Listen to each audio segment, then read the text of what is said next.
फोनवा, दिलवा के कोनवे कोनवा में बसल बिया मोर सोनवा। दिल धक से धड़क जाला हो जब आवे ना उनकर फोनवा, दिलवा के कोनवे कोनवा में बसल बिया मोर सोनवा। जब से वीडियो कॉल देखौले बाड़ू साट के, अच्छा बर्दाश्त करके रहतानी रात के।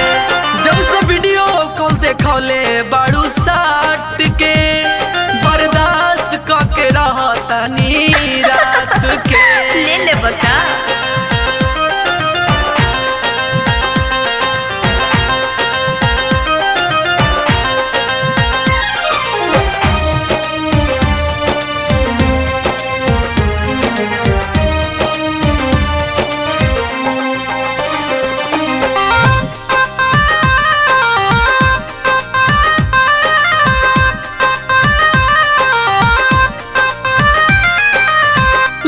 कैसे आई बाड़ू अखिए में बसल, हंस हंस के बोलल तोहर करे जवे में धसल। जब से देखले बानी मने पागल बा।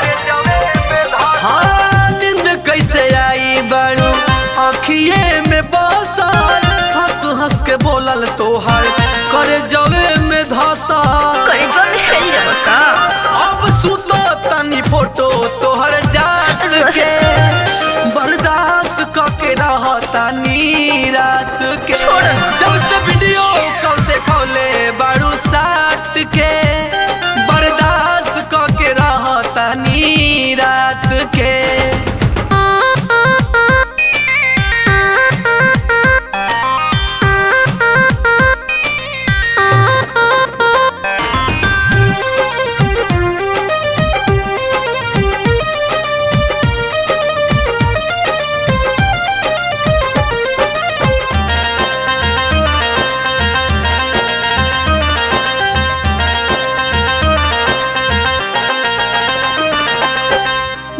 नइखे लागत जब से देखवलू तू खेल के, लागता कि आई जाई फोनवे में हेल के। अरे बाप रे बाप। तो हम का करी? मन नइखे लागत जब से देखवलू तू खेल के, लागता कि आई जाई फोनवे में हेल के।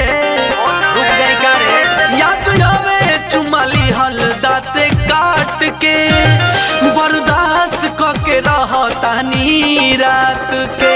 जब से वीडियो कॉल देखौले बाड़ू साट के, बर्दाश्त करके रहतानी रात के।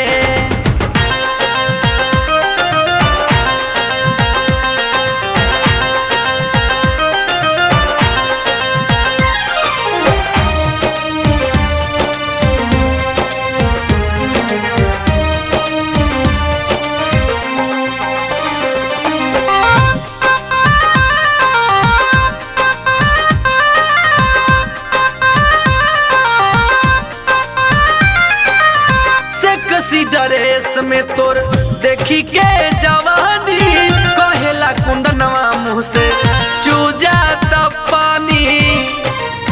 हाई हाल होता तू बुझत काहे नहीं।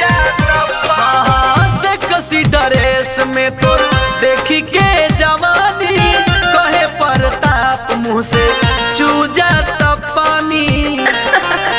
अच्छा और सूरजमल भूख नहीं खे रोटी भात के, बर्दाश्त करके रहतानी रात के। जब से वीडियो कॉल देखौले बाड़ू साट के, बर्दाश्त करके रहतानी रात के। ठीक बा, प्रणाम। का करी तारा बुझाते नहीं खे।